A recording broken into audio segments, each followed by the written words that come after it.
নমস্কার বন্ধুরা, আজকে আমি তোমাদেরকে দেখাবো যে আমি আমার বাড়ি থেকে আসানসোল থেকে কাল আমি এসেছি দিল্লি শেয়ার পার্কে, আমার মেয়ের বাড়ি। তার এখানে কয়েকটা গাছের চারা বা ডাল এনেছি, সেগুলো একটু বসাবো। তাই এই মাটিটা দেখো এত জমাট হয়েছিল যে এই মাটিটাকে খুঁড়ে এটাকে দুটো টবে ভাগ করে নিচ্ছি। প্রথমে লাগানোর আগে যদি মাটিটাকে আমি সুন্দর তৈরি করে নিতে পারি তাহলে আর বেশি খোঁড়াখুড়ি করার দরকার হয় না। তাই দেখো এই একটা টবের মাটি আমি দুটো টবে করে নিলাম। এখানে আমি কিছু সার নিয়ে এসেছি, তাই একটু সার, দু রকমের এখানে সার মেশানো আছে, তাই একটুখানি সার এখন মাটির সঙ্গে আমি দিয়ে দেবো। মাটির সঙ্গে দিয়ে মাটিটাকে খুব ভালো করে তৈরি করে নেব।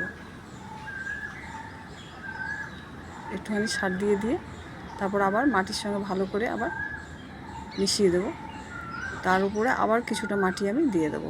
এই মাটিটাকে প্রথমে যদি ঠিকভাবে তৈরি করে নেওয়া যায়, এই টবটাতেও আমি এইভাবেই সার দিয়ে তৈরি করে নেব। দুটো টবই একভাবে তৈরি করে নেব।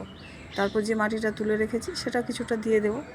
তারপর আমি এখানে একটা চারা আর ওই টবে আরেকটা চারা লাগিয়ে দেবো। এই জায়গাটা এত সুন্দর, সকালবেলা উঠে বসে থাকলে একেবারে মন আনন্দে ভরে যাবে। বড় বড় গাছ, আর চারিদিকে নানা রকমের পাখির ডাক। তোমরা ভিডিওতে পাখির ডাক শুনে বুঝতেই পারবে এগুলো সমস্ত কিছু অরিজিনাল।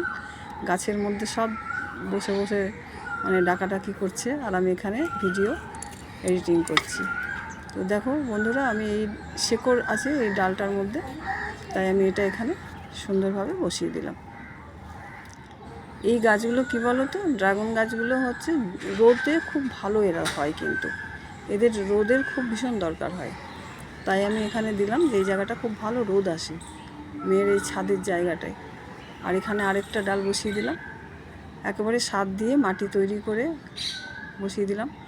এরপর যখন এই মাটিটা একদম শুকিয়ে যাবে, তখন শুধু একটু করে জল দেওয়া, আর ওরা রোদ পাচ্ছে কিনা, রোদে আছে কিনা, এইটা একটু খেয়াল রাখা। এরপর লাগিয়ে দেওয়ার পর শেষে আমি প্রথম লাগালাম, তাই ভালো করে একটু জলটা দিয়ে দেবো। জলটা দিয়ে দিলে কী হবে, মাটির সঙ্গে শেকড়টা খুব ভালো করে বসে যাবে। দেখো লাগানো আমার হয়ে গেছে।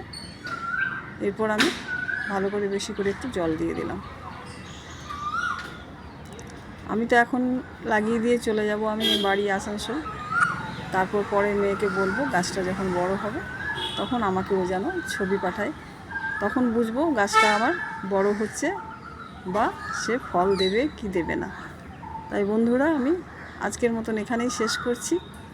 টাটা।